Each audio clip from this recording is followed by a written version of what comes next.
Now, as I've promised you in the morning, we will make this a participatory event. And we did our best to include the voices of citizens of both continents. So now again, it is time to listen to those voices. Hello, my name is Romeo Umulisa. I'm from Rwanda and currently reside in Germany. As we continue to develop more and more innovative products in the data economy, my hope is that we'll focus more on products that puts privacy and protection first rather than profit. Tere! I am Üllar Jaakso from Estonia, and as an entrepreneur, I know that circular economy cannot exist without efficient data exchange. One solution for this data exchange platform, X-Road. It's the cornerstone of Estonian digital society, and I hope to meet inspiring entrepreneurs to build together green digital societies. It is possible already today. Thank you very much. Bonjour. Good morning. I am Olfa Abidi. As a Tunisian and an African citizen, I think that the protection of my private data is very important in order to hinder the fact that others use my data to... Salam. As a young data activist, internet leader, it is important to understand that data represents a wealth of cultures and civilizations. It's up to us to consolidate these better institutions for the coming generations. Asante. Privacy rights over profit, and how to make the digital economy green, or even circular. Those are questions that the citizens have asked. So we're now looking forward to our roundtable to see what responses we will hear. So we have a distinct moderator for this session, Treasure Mafanga, COO of the AE Trade Group and former Director of Trade and Industry at the African Union Commission. Treasure, are you with us? Yes, I am, and good morning to you. Great to have you, Treasure. So, great. I will leave this conversation to you and to your dear guests. Have fun, enjoy the conversation, and we're looking forward to hear the results later on in the rapporteur sessions. Treasure, the floor is yours.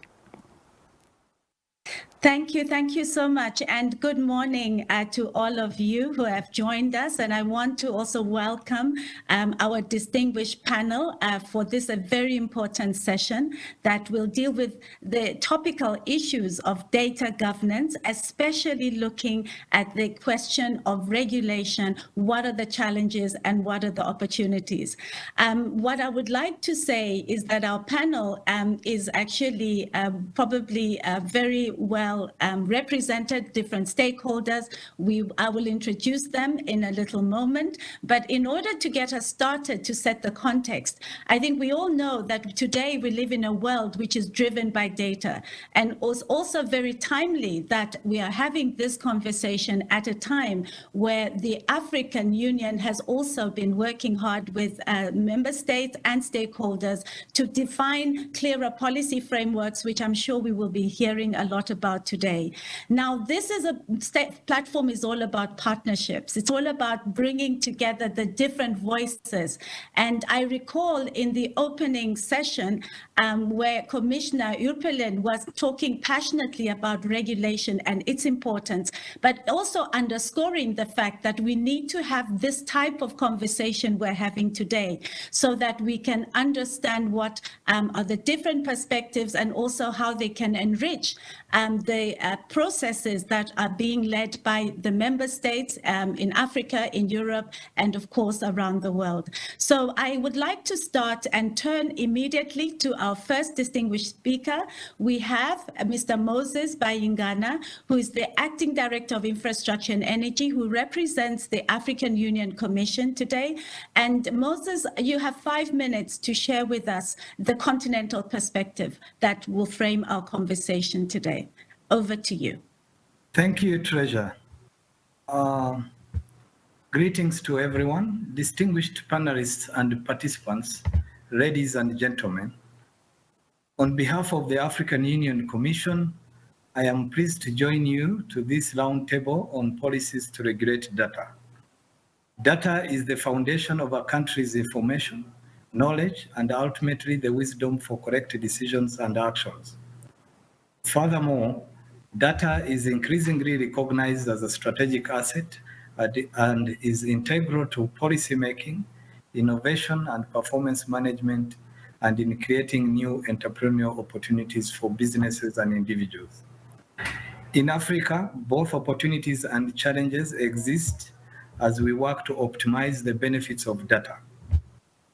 Allow me to start with the opportunities. We have the digital transformation strategy for Africa that accords particular attention to data. It specifically formulated policy recommendations to promote open data policies that ensures sustainability of data exchange platforms to enable new business models while ensuring data protection and cyber resilience to protect citizens from misuse of data and businesses from cybercrime. Furthermore, as part of the implementation of the digital transformation strategy for Africa, the Continental Data Policy Framework has been developed and adopted by the AU policy organs to provide a framework for AU member states to optimize the benefits of a data-driven economy through creation of an enabling policy environment for investments necessary to support data-driven value creation and innovation. The recent adoption of the Data Policy Framework for Africa also provides a unique opportunity for our countries to develop their data capabilities and enhance cooperation to facilitate intra-Africa data flows and pave the way to achieve the digital single market. Dear participants, access to data is a prerequisite for value creation, entrepreneurialism, and innovation. The challenge is that when data is not of good quality or not interoperable, there is a limitation in having analytics that can provide economic and social value to data. Hence, attention needs to be paid to ensure access to quality, interoperable, and reliable data. Building a positive data economy at national and regional levels will therefore require high levels of collaboration at national level, as well as the harmonization of policy across the continent in a manner that provides the scale and scope required to create global competitive markets. We also need to put in place mechanisms to stimulate demand for data while ensuring the quality, interoperability, and relevance of data. Also, in order to ensure equitable and safe access to data for innovation and competition, member states are encouraged to establish a unified legal approach that is clear and offers protection and obligations across the continent. Where necessary, a review of existing legal instruments and institutions to ensure that they are not in conflict with one another and that they offer complementary levels of protections and obligations. In other words, the legal ecosystem needs to be harmonized and balanced. Furthermore, the governance and institutional arrangements should assign clear roles to the government as policymaker and independent and capacitated regulators to implement policy and effectively regulate the data economy to ensure that fair competition produces positive consumer welfare outcomes. In conclusion, I would like to thank GIZ for the collaboration we've had on data, and we look forward to continuing our partnership as we implement the recently adopted Data Policy Framework for Africa. I wish you fruitful and productive deliberations. Thank you. Thank you. Thank you very much for your statement. And I also want to thank you especially for keeping the time and bringing very important messages that set the context of the important policy work that has been done and that continues to be evolving as you are moving into implementation. And we look forward to learning more about that as we continue our session today. So now let me turn now to the other key partner in this conversation, the European Commission, that today is represented by Mr. Thibault Kleiner, who is the director responsible for strategy policy outreach at DG Connect within the European Union Commission. So we look forward to receiving your statement and also encourage you to be brief. Thank you. Many thanks, dear Chair, and indeed, distinguished guests, ladies and gentlemen. It is really my pleasure to be with you today as representative of the European Commission, and really to join this session on data regulation in the context of the digitalization of our economy and society. Data is very important for the digital transformation. In fact, many people say it's the new oil of the economy. It's really what all tech companies need to optimize to invent new business models. And the EU, we have developed a data strategy that aims to make the EU a leader in data-driven society. So we see this as one of the key elements for our future prosperity. And we want to create a single market for data, where data can flow freely across borders and for the benefit of businesses, researchers, and public administrations. But actually, we want to go beyond the EU, and we want also to reach out to partners in Africa to make sure that we can also, through this partnership, generate also even more benefits for our mutual economies and societies. And we share many of the challenges, actually. I mean, you need to have to roll out connectivity across the continent, in Europe, but also in Africa. You need to have physical infrastructures in terms of data centers, in terms of powerful connectivity between them, in terms also of computing power to manage this data. And you need also to make it affordable so that people can use these infrastructures for very important developments. At the same time, you also need to have regulatory frameworks that help the businesses, help the people to trust the infrastructure, to trust the services based on data. And this is where a lot of work is happening at the moment in the EU, but also worldwide. So we are really hoping that in that context, we can have secure and resilient infrastructures. I mean, this is very important because people need to trust the infrastructure. We have the same issue in Africa or in Europe. I think in the clips we heard, this was also a concern expressed by some of the citizens. You know, privacy is very important. We need also to make sure that businesses trust that their business secrets will not be stolen if they are put somewhere on the data cloud infrastructure. We need to make sure that when there are contracts about the sharing of data, there is sufficient clarity and certainty. And we believe that these challenges are very much the same in Africa and in Europe, even though we are maybe starting from different starting points. And in our president, actually, she made it very clear. She stated we need to balance the flow and the use of data, while at the same time preserving high privacy, security, safety, and ethical standards. And we believe that this is valid for Europe. It is also valid for Africa and for the world, actually. This is the kind of common dilemma we have to solve. And we believe that our partnership can help, you know, through the European Global Gateway, one of our key programs in the EU.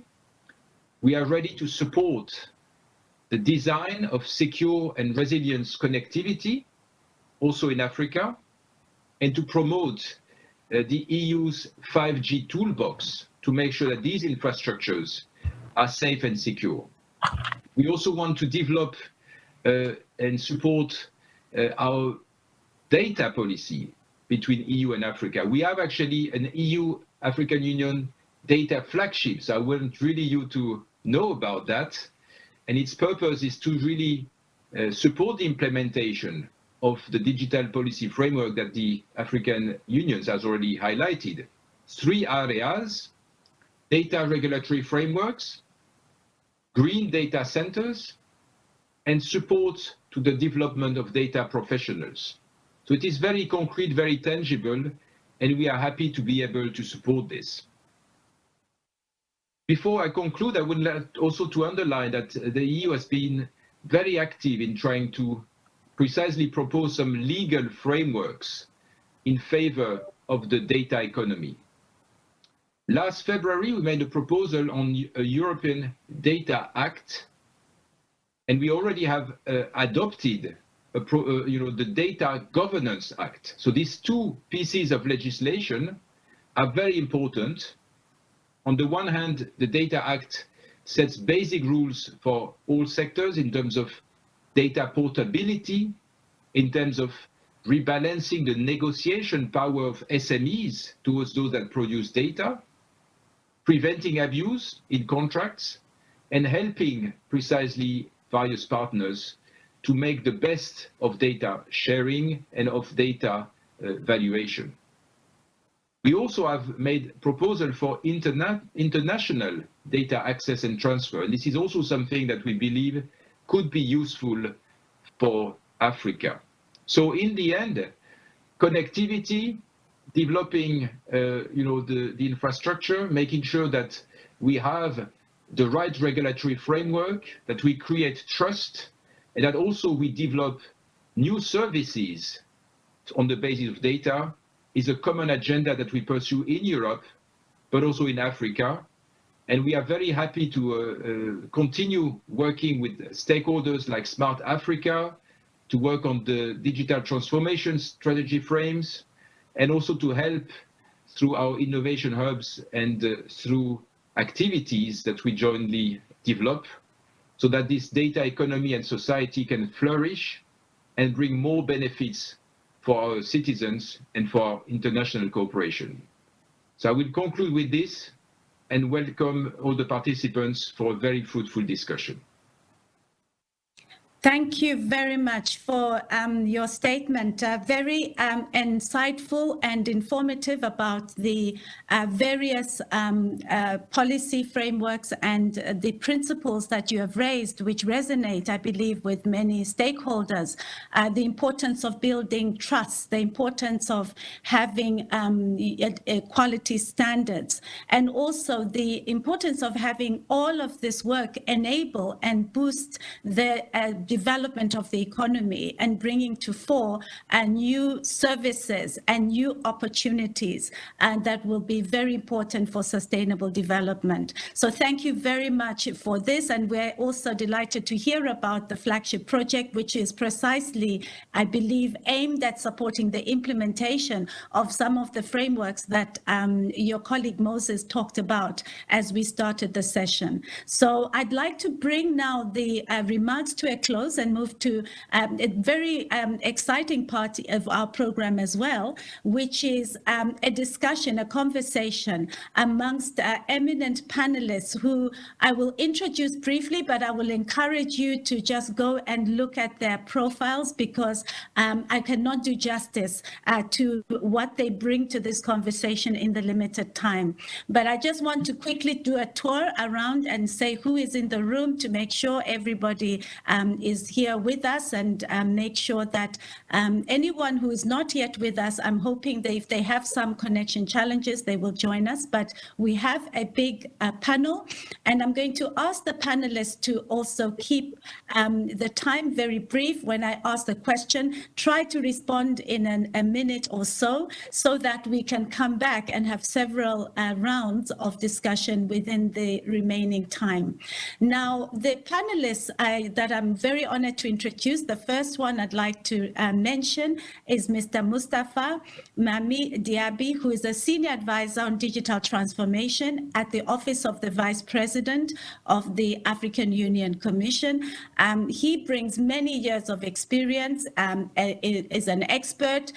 He's also somebody who knows a lot about regulation and has been also a minister of Post and Telecommunications in the Republic of Guinea. So warm welcome to you.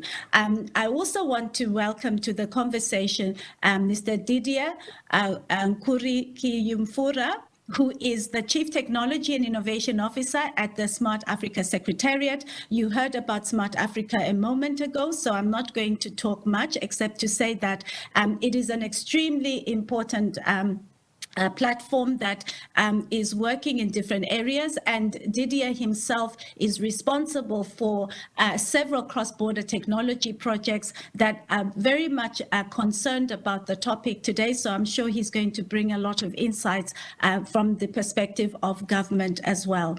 Now, we also have Ms. Alison Gilwald, who is the Executive Director of Research, ICT Africa, an African digital policy and regulatory think tank that works in many countries across the continent. Besides her eminent experience and assignments that she has had in South Africa and internationally as well, I believe she has been very much involved in the AU data governance policy work that has been ongoing, so we look forward to hearing more about that. We have from the private sector, Ms. Onyeronke Oyetunde, who is the head of regulatory affairs at the MTN Group, with more than 20 years experience in regulatory and legal environments. We also understand that she will be sharing with us also the importance of the what this means for the private sector, and I look forward to hearing the perspectives that will come from Ms. Oyetunde Onyeronke. Now, we have also with us from the civil society perspective an entrepreneur, a researcher, an academic, Stéphane Louise Grau, who is the executive director of Digital Africa, an initiative that has been launched, and I think that basically is supporting African digital entrepreneurs, scaling up digital innovations. And so once again, we want to hear very much about what opportunities and challenges would regulation have for this area of work. And then we also welcome all the way from Mauritius, Ms. Drudesha Madub, who was appointed Data Protection Commissioner of the Data Protection Office of Mauritius in August 2007. And she is a lawyer and has been working internationally in these areas, and was also appointed as Data Protection and Human Rights expert by Interpol and the United Nations. So we welcome you also to share with us your insights and into this conversation. I'm going to just mention the other names because I'm really running out of time, but they all have very amazing CVs. Mr. Mark Holzberger from BMZ Germany, we want to welcome you and look forward to the perspectives that you will bring from the government perspective on the issues of data governance and regulation. We also have Eva Sao Ebion, who I believe wasn't with us at the beginning, but hopefully will join us, who is the co-founder of the Innovation for Policy Foundation and a director of I4 Policy, and we believe that this is also a very interesting initiative, and we'll have much to say about this initiative. Now, last but not least, I want to also welcome an eminent academic, Adedeji Adeniran, who is the Director of Research at the Center for the Studies of the Economies of Africa. And he also brings a lot of experience, not only as a data analyst and a development economist, but many years working in academia and think tanks. So, ladies and gentlemen, you can see that we have indeed a very exciting panel with us today to unpack the issues that have been laid out in the context setting frameworks. I have very few questions, and I'll just ask that as I ask the questions, I'm going to, first of all, let's talk about the civil society perspective, because we really want to hear the voices of the people that are supposed to be served by these policies and the thinking that is there from the experts in this area. So I'm going to ask us to, first of all, just look at the question relating to how civil society is viewing the relevance of data policy governance for itself. What is this relevance that you see, and how can we design and implement not only inclusive but human rights respecting data policies whilst we're at it? So I would like to just turn to Alison and ask you, Alison, to get us started. Next, I will ask Adedeji to come in with his perspective. Then we will move to Stefan and Eva, if Eva is with us. So over to you, Alison. You have the floor. Thank you so much, Treasure. And just to say that, our research and our technical assistance and support is very much geared to, and I'm a former regulator myself, and our assistance is to policymakers. So I suppose my research perspective and my perspective I give to this comes from academia and from civil society, but is really concerned with the issues of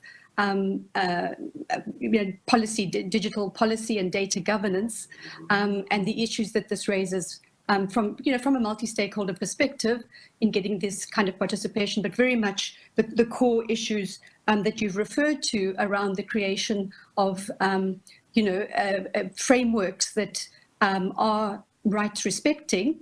And on that score, I really just wanted to return to the Africa Data Policy Framework, which I think is this high-level principled framework that is seeking to move beyond the excellent work that has been done on the protection of, first-generation rights or fundamental human rights.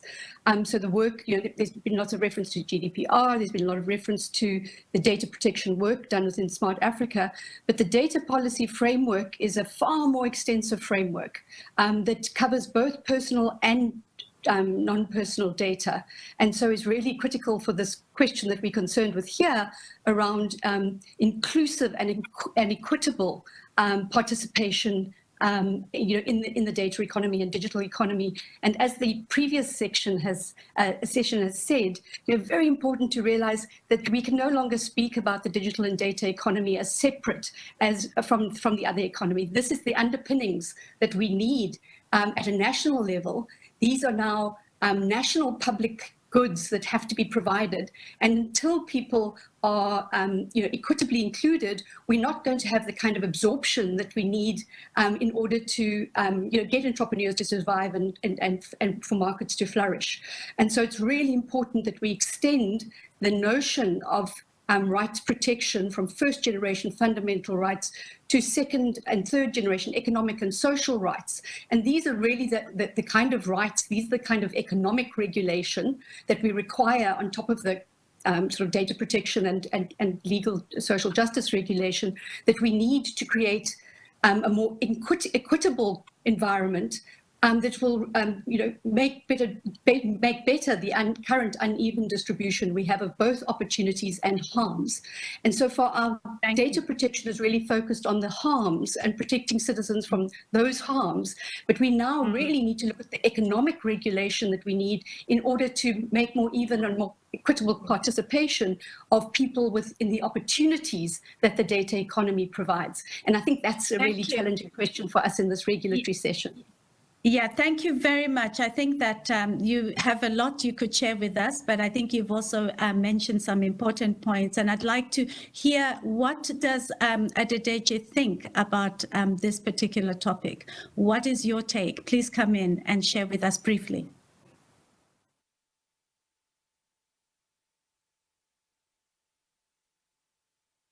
Okay, thanks, Treasure, and thanks, everyone. So, just to go directly to your question, and why do we need a framework to really support the, a framework like continental data policy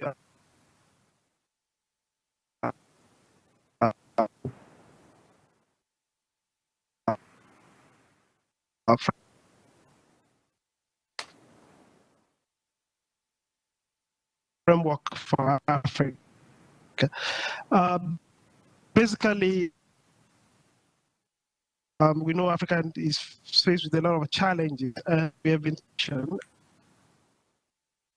actually, it addresses some of the challenges we are facing in agriculture. address some of the issues we talk in terms of voice and accountability.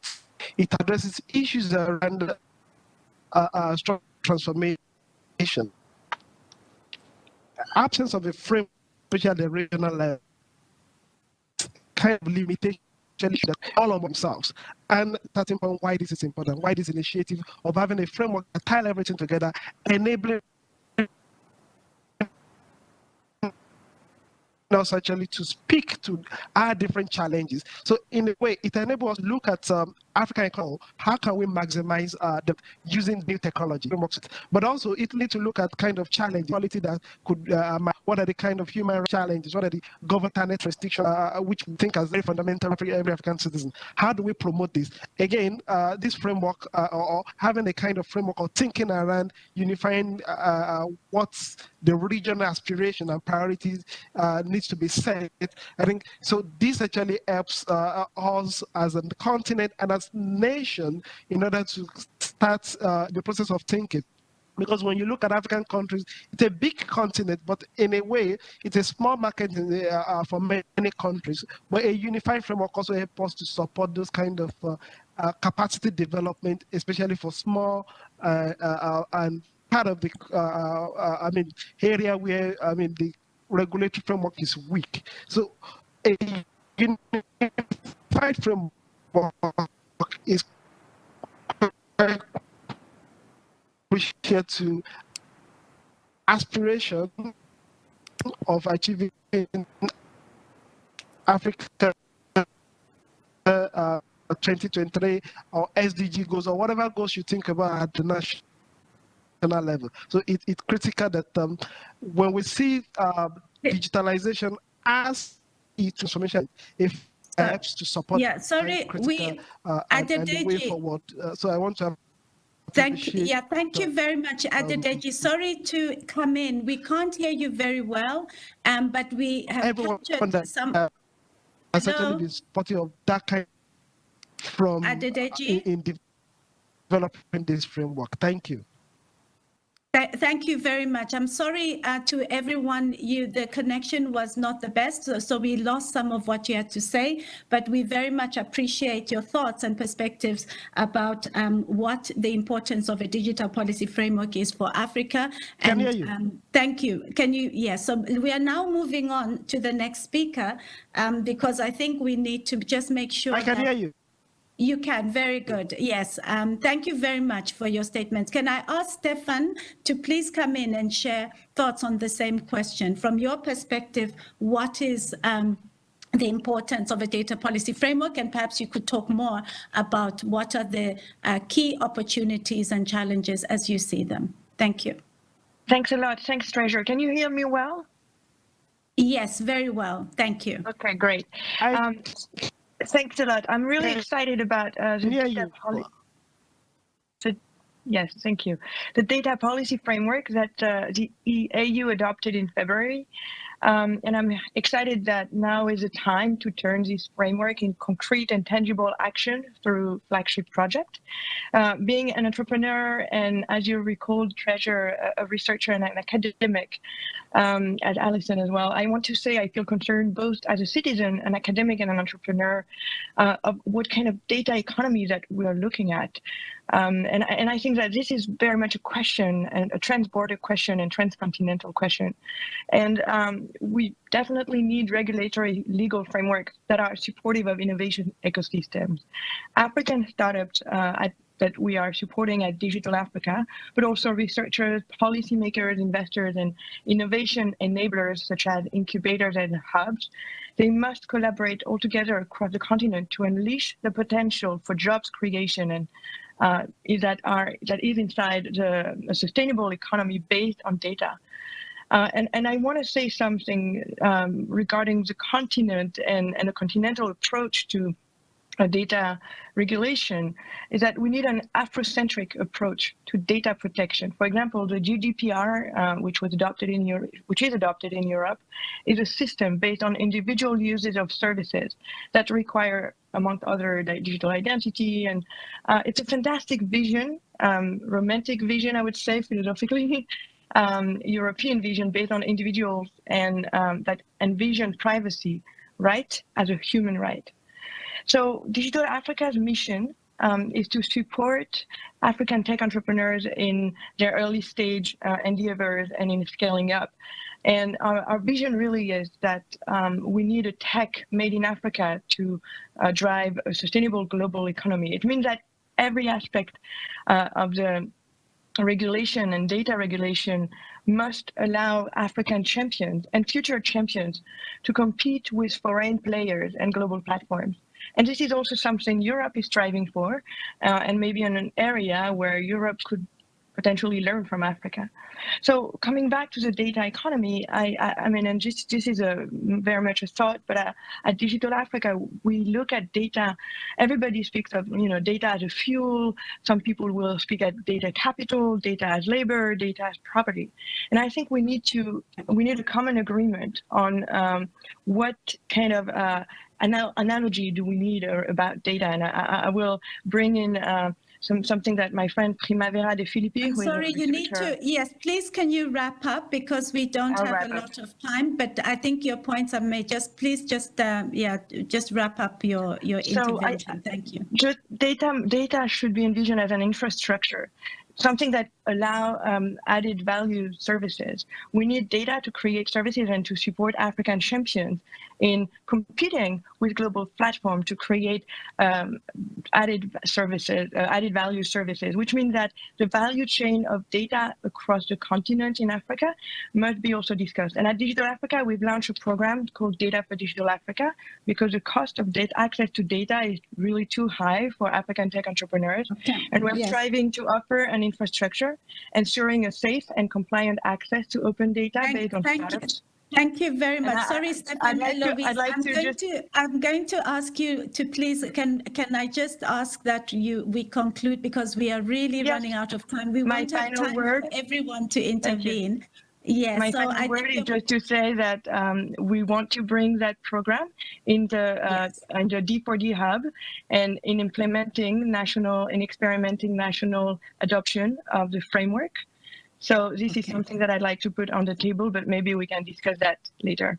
Thank you. Thank you. Thank you very much. Very interesting perspectives. And I would like to give you more time, but we don't have today. So let me now move to introduce the next speaker. We have Lionel Baraban, who is the co-founder and the lead for an organization that is called, FAMOCO. Please, Lionel, can you come in and tell us what you do and what your thoughts are about this particular topic? And after you are going to now move on and get the government perspective on this very interesting conversation. Thank you. Thank you very much, Treasure. So yes, my name is Lionel Baraban. I'm the co-founder and CEO of FAMOCO. So I'll try to be brief, but to explain where I'm coming from. So what FAMOCO does, we provide secure mobile devices for transactions. So any type of transaction, when I mean transaction, I mean healthcare, transit, identity, and payment. And so we create infrastructure for those. As an example, we provide digital voucher for the World Food Program for the UN, where we provide cash-based transfer for around 50 to 80 million people all over Africa. Now, let's give you some numbers about data because we need to define what are we talking about when we talk data. 97% of data creation in Africa is done from a mobile device. Now, this is not the case in Europe. Now, we need to make a difference between data and metadata. The data is the content, the metadata is the information about the content. Now, Africa, as Europe, stand exactly between US and China. Now, the information which is stolen from us is not necessarily the data, but the metadata.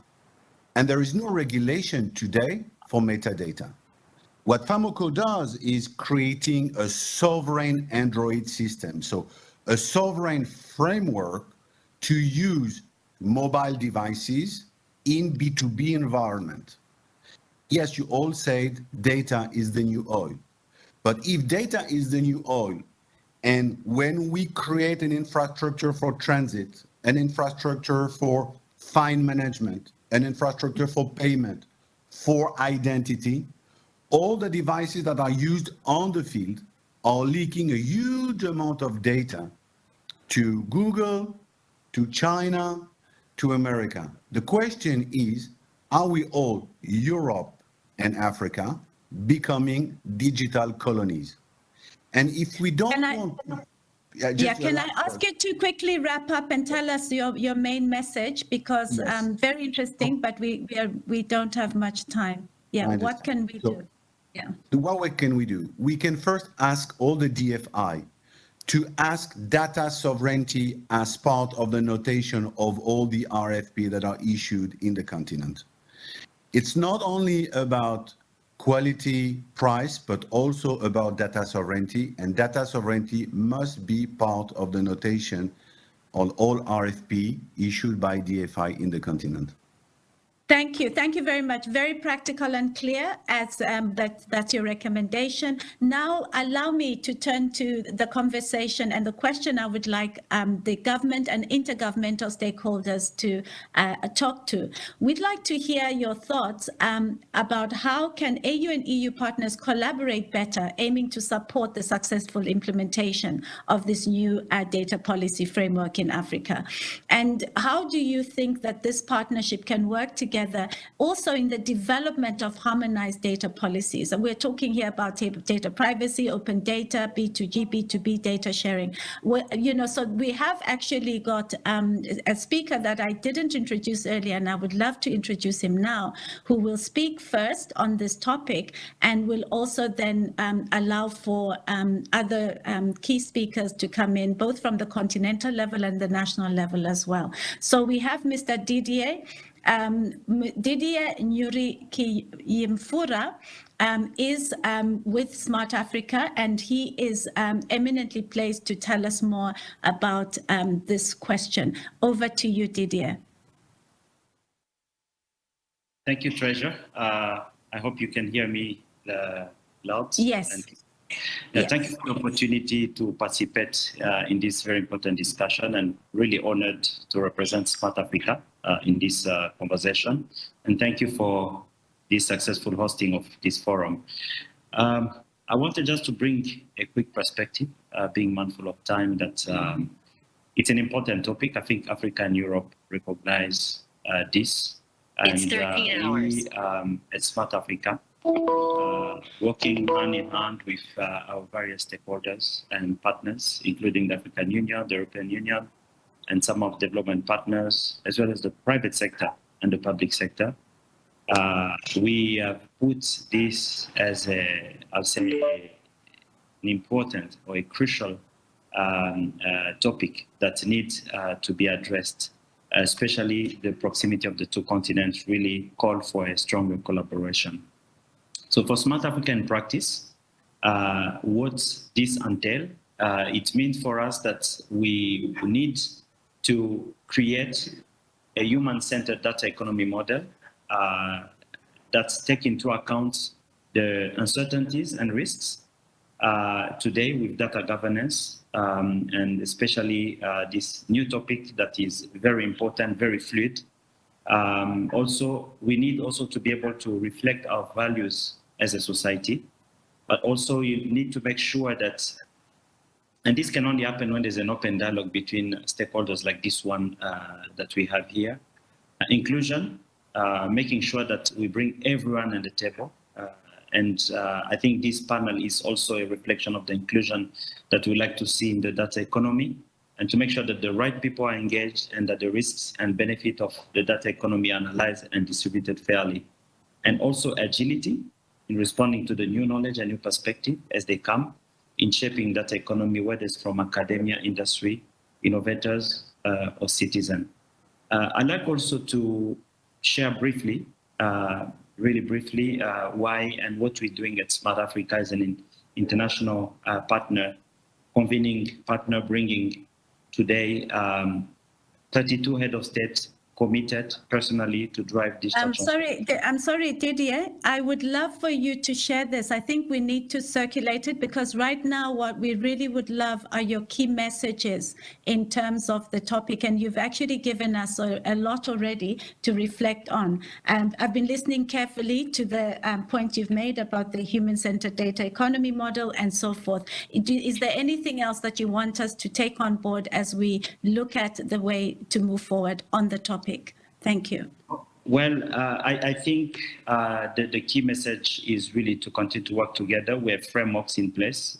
We need just to make sure that we translate it in reality in the legal framework, regulatory frameworks in our respective continent.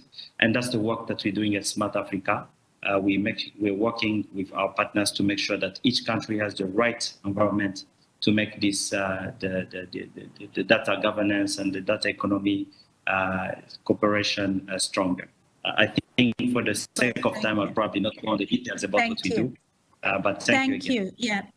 Thank you so much. This is really great, and the points that you've made are well noted. And I will now ask Mr. Mustafa to come in and give us his perspective on this same topic that I've asked, which is really what potential you see for the partnerships between AU and EU to move forward on the implementation. Thank you.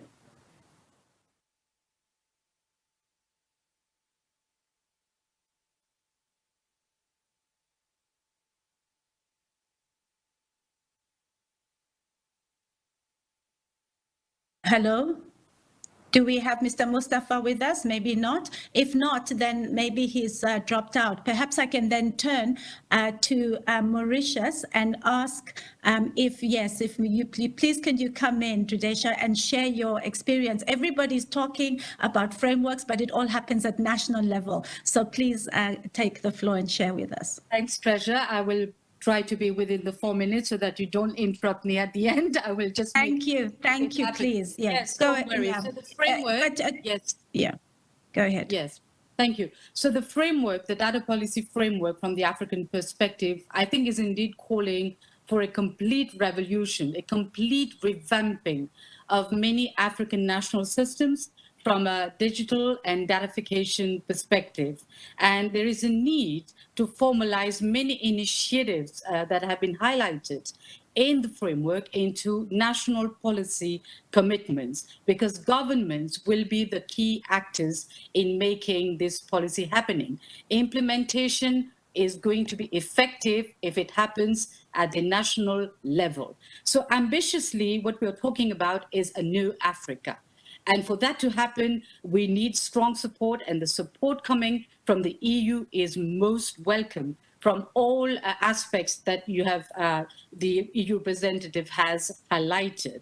I will say, if only for once, Treasure, in human history, was it possible to see regulations and policies forecasting the impact and consequences of ground realities, just like being a bit in the forefront, rather always being, like the coming from the end side.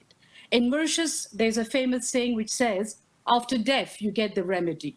Sadly, regulation and technology represents the death and remedy syndrome in our digital world today. So we have to make sure that we really remedy the situation. And data protection was never a priority for governments before, but now the neglect for it has created chaos in terms of market abuses. So now we need a more like entrepreneurial state governance perspective in the private sphere of data regulation. Because what the market follies, I would say the market dictates, right now is indeed a complete monopoly. And we don't need upper prey regulation. We don't need amateurism. We need really effective regulation. Otherwise, it's an adapt or perish situation. Thank you so much, Treasure. Thank you very much for your comments, and very sobering to hear the perspective from the ground. And I want to also now ask what Mark would say. Mark Holzberger, you are also coming from this governmental space in Germany. What are your thoughts about this opportunity that the data policy framework presents? Thank you. Yes, thank you. And hello, Thrasher, dear friend. Yeah. I just wanted to say thank you for the invitation, and that I hear a double sound. Is that correct? I'll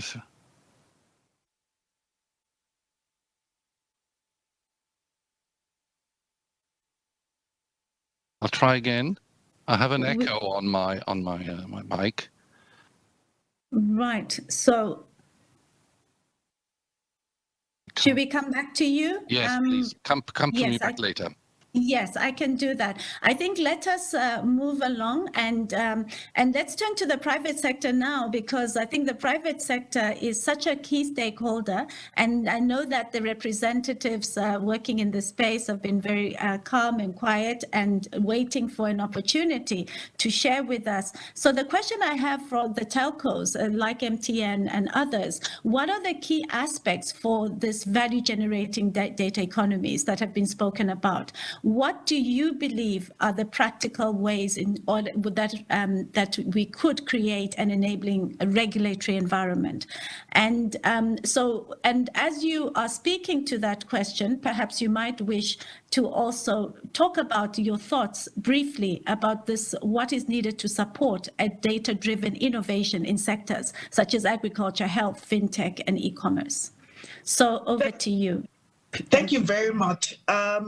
I think this is such a good forum in that these are very fundamental issues to the growth and development of Africa, of the African market, of African industry, of African entrepreneurship. And key thing for us in terms of what the key aspects are, number one, we see definitely we subscribe to the single digital market by 2030, if possible sooner, but I doubt we'll be able to get that done. Number two, we see the need for harmonized policies, legislation, regulations across the board of African countries to ensure that we are promoting a singular digital network and service. Obviously, that will involve the requisite cooperation between national, regional, and continental government agencies. It is therefore very exciting to see so many initiatives being developed by the AU, by Smart Africa, etc. What we want to see is not just the harmonization of those policies, but the implementation of those policies in laws and so on. But we also want to see the promotion of open standards and interoperability for cross-border trust frameworks, across all aspects of service provision, whether it be fintech, whether it be e-health, whatever, it needs to cut across everything. And I think that will help to ensure that we have a seamless service across the board. The fourth issue that I think I want to highlight here is promoting the provision of e-services across the board. There's so many types of services that are emerging. I don't think our regulators will be able to catch up. So for that reason, I think quite a lot of the time, what we probably will need in that context would be regulatory sandboxes to help nurture innovation. I think that is very key. In terms of, I'll just move straight away to what is needed. We now have the metaverse, which is making the world a massive global village and ecosystem. The Africa Continental Free Trade area is a positive development in this direction because it has helped move Africa one step closer to being a massive digital village and ecosystem. However, we have some questions. Number one, are we as Africans equipped and able to harness the opportunity of that presented by the metaverse? Two, can we embrace the development of homegrown super hyperscale borderless platforms with the current regulatory frameworks that we have? The fragmentation of our frameworks is key. I'll just give you a little example. In the fintech industry, we see the urgent need to ensure that we're able to deliver fintech services to the underserved, to the unserved, to the teeming youths, to build digital businesses. And with the fact that because of convergence, we're seeing the telco sector, the banking sector, OTTs converging into one massive platform. We therefore need to have, platforms, maybe even super apps where African consumers can meet and businesses can converge to transfer money, pay for services, engage in commerce, borrow, etc., etc. However, I don't think what we have now, we're still far away from where we need to be. In terms of what we need as service providers, we will need to continue to drive a global operating model that will involve to create a borderless environment. Thank you. I'm going to ask you to wrap up, please. Yes, I'm going to ask you to wrap up soon. Yes. Okay, so I think bottom line for us is seeing the promotion of both both the demand side as well as the supply side. We need 24/7 power, for example, on the supply side. We need to ensure that we need to close the coverage gap and the usage gap on the supply side. On the demand side, we need to promote literacy levels. We need to promote data literacy, and we need to promote data rights literacy. Let me close there. I have a lot to say, but let me close. Yes, and unfortunately, we've run out of time, and I really want to come back and give Mark also an opportunity to speak. Very, very interesting points that have been raised. Now, back to you, Mark. You were absolutely audible on our side, so please go ahead and share your thoughts on the question of the partnership. Yes, can you hear us? Yes. Yes, I can hear you well now. You can hear me well too. I just wanted to say thank you and then to introduce to you the EU-AU data flagship, which was mentioned several times in this meeting so far, and which was being passed at the EU-AU summit recently, and which was, and that's very important for me to say, it was very closely designed, not just by European partners. It is actually a real Team Europe initiative by which 6 member states are committed to work on it. No, it was also very closely collaborated with African partners such as Smart Africa and the African Union Commission. And just let me give you some insight into this data flagship. It has 4 components. It's first the data policy framework. It wants to develop and implement a Pan-African data governance model. And as I said, together with the AUC, Smart Africa and the REX, and of course for national policy frameworks.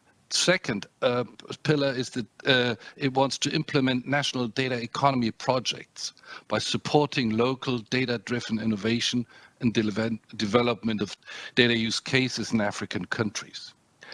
Third, it wants to provide technical assistance and investment support for developing bankable projects for sustainable and secure data infrastructure, as has been already said, green data centers. And fourth, provide capacity building and data policy skills to institutional partners at the regional and national level across the African region. And so the EU data model is clearly human-centric. It is well situated to enabling innovation and digital entrepreneurship, while which is very important in this meeting, protecting digital rights. Strong policy regulations are central for enabling a human-centered, sustainable digital transformation by 4 points: ensuring digital citizens' rights, and second, unlocking public-private investments in sustainable digital infrastructure, fostering, third, the incubation and scale-up of innovation and startups and digital entrepreneurship, and fourth, ensuring digital inclusion, in particular for Great, women, rural communities, and marginalized groups. Thank you so much. Thank you so much for basically laying it out so comprehensively, and this is very useful. As we are reaching towards the end of our session, I thought that we could have just a quick round, literally 30 seconds. You know, we live in the world of tweeting. I'd like to ask each speaker to say, you know, for them, what is the single most important issue in data policy for you? You have said a lot today, and we have captured all these insights, and I will attempt briefly to summarize some of the key messages that I heard, and I'm sure that others will be captured in the report. But I just want to start right from the first speaker, just in the order in which you spoke. What is the key burning issue that you think is so important? So we'll start with, it was you, Alison, that started us off. Thank you so much, Treasure. Very difficult because there's so many burning issues, but let me just say that I think, you know, from the discussions we've already seen here, it's so important that we don't just regard this as a data issue, as a data governance issue. This needs to be part of a transversal digital and data policy for countries. It's not a sectoral issue. It's cross-cutting across the economy and society. And so that's why it's so important that we create an enabling national environment, trusted environment for this to happen. It's not just about data protection and security. There actually has to be trust engendered in order for these data systems to work, and that this has to be harmonized at the continental level in order to get the kind of scale and scope that we need in these markets. This will have to be a progressive realization. We've got over 50 You've exceeded my 30 seconds. And the most important point, global governance. These are important global issues. Thank you. Global governance. Thank you. Thank you very much. Right. We have the next speaker. I think it was Didier. Who was next? Yes. Didier, please go. Yeah, go ahead. I'm the one. So thank you. The most important issue for me is to recognize that data governance is part of the data revolution, and it's actually a development discourse. And for that reason, it's about supporting people, which I think private sector also. So it's not about curbing the power of private sector, but unleashing their power, but in a responsible way to their client, to the citizen, and to ensure that we strengthen that ecosystem to support structural transformation in a place like Africa that is lacking those kind of critical development elements. So to me, it's about structural reform and developmental issue and value added of digitalization. Thank you. Thank you. Thank you very much for that. I would like to then ask Stefan Alou. Stefan, please come in. Thanks. I think very briefly that the most difficult issue is to really envision data as a digital common and something that is cross-border and transcontinental again. So that implies building an inclusive infrastructure, not just an infrastructure that feeds superpowers and existing powers and, you know, no digital colonies, but rather something that is locally impactful and positive for local population. Thank you. Thank you very much. Lionel, you have the floor. Thank you. 3 quick messages. First one is data sovereignty should be part of any evaluation of new projects, especially the ones that are financed by DFI. Second comment is, and especially when we talk about B2B projects, second comment is, instead of talking about B2C when we talk about data, let's start to talk about C2B and to be customer-centric instead of being business-centric. And my third comment would be about the fact that Data in Africa, remember that data in Africa is created through mobile devices, and we need to take that into consideration when we talk about data in the continent. Thank you. Thank you very much. That's excellent and very clear. Now we turn to Didier. I think you have the next 30 seconds. What is the most important issue? Thank you very much. I'll say really at our perspective, it's all started by countries. I think national frameworks are important, but it needs to go beyond national frameworks to avoid, it's important to create harmonization, and it's important that Africa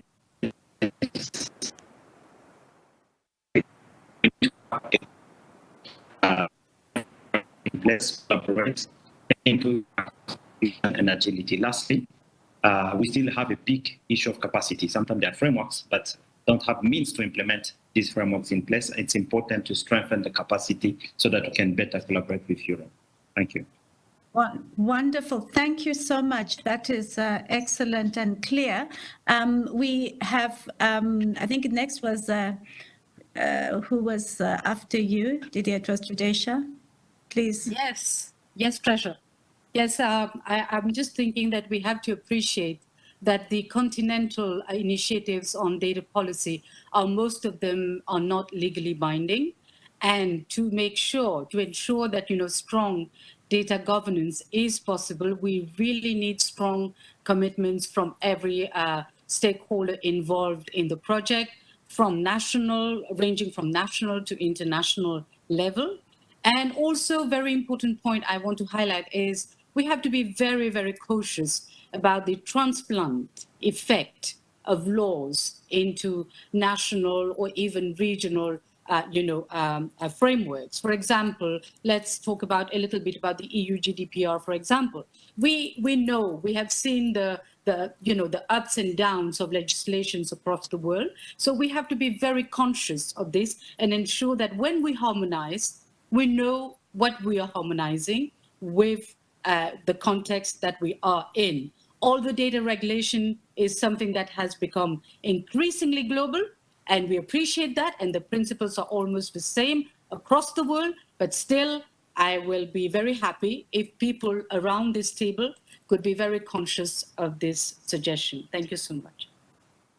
Thanks. Thank you very much. And we have Mark. You have your 30-second tweet and followed, I think we have, you please go ahead.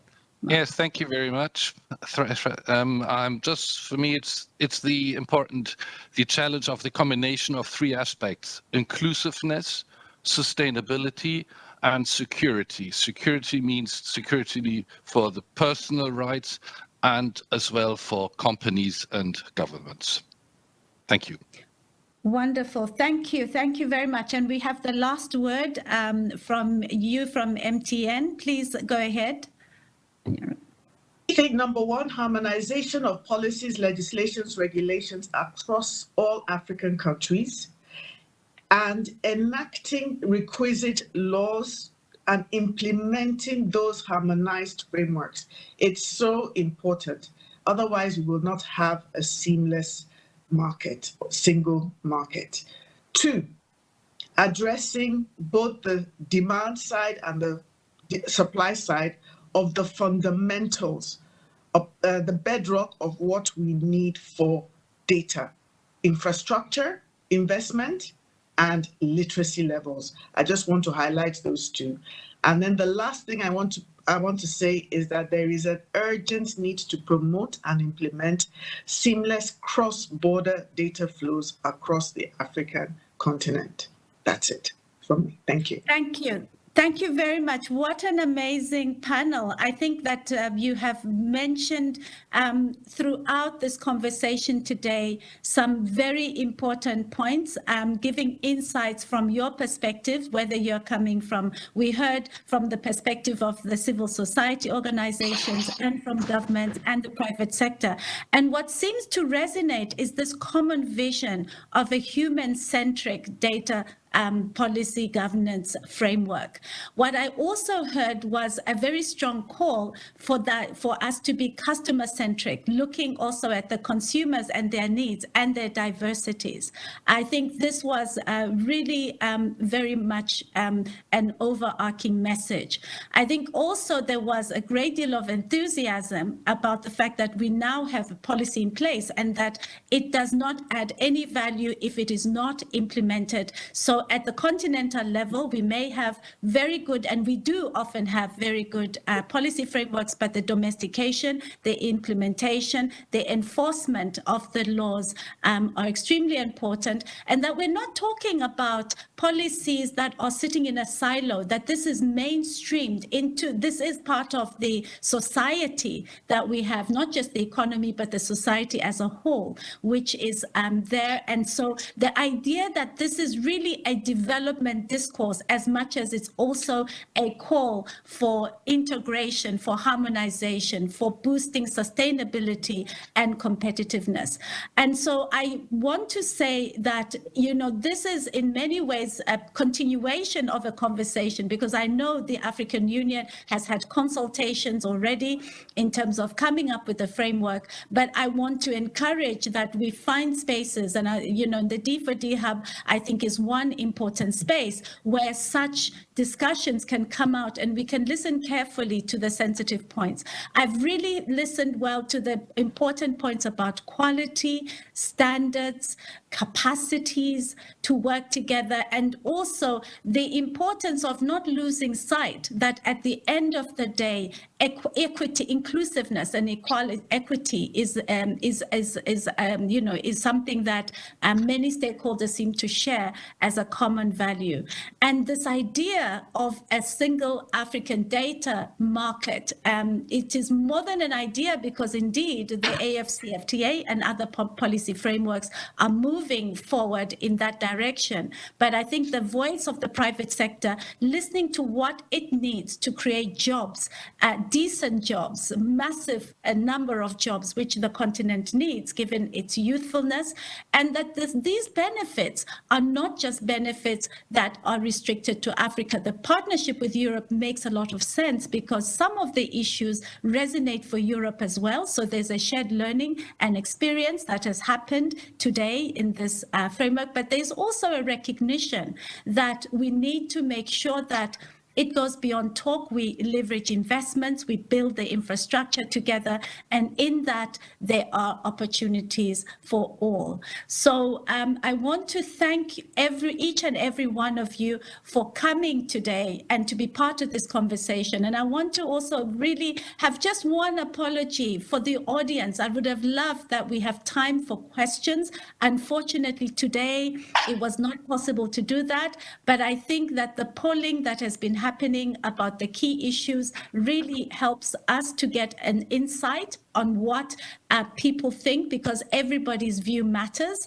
And so I just want to conclude on this note to say that the last 5 minutes or so where we've heard the summary of each of the panelist statements, for me is something I want to embrace as part of the conclusion. So the rapporteur, I know, is capturing everything well, and it will be reported to the final concluding session. I just want to say what an amazing opportunity that you have accorded me today to be with you, to learn with you, and to reflect together on how we build and strengthen multiple partnerships, not just between the AU and the European Commission, but also European Union and the commissions, but also the different stakeholders who are the ones that will really make the difference. So thank you once again. I want to conclude on the note that says that our time is up, and I wish you a very good afternoon for those of you who are in the same time zone, or morning if you are joining us from North America, or evening if you are from further across the globe to the east. Goodbye. Thank you. Hello and welcome back from the studio. Treasure, thank you so much for this amazing moderation, for guiding us through the topic of data governance. Treasure, how was it for you personally to lead this conversation? How do you feel after it?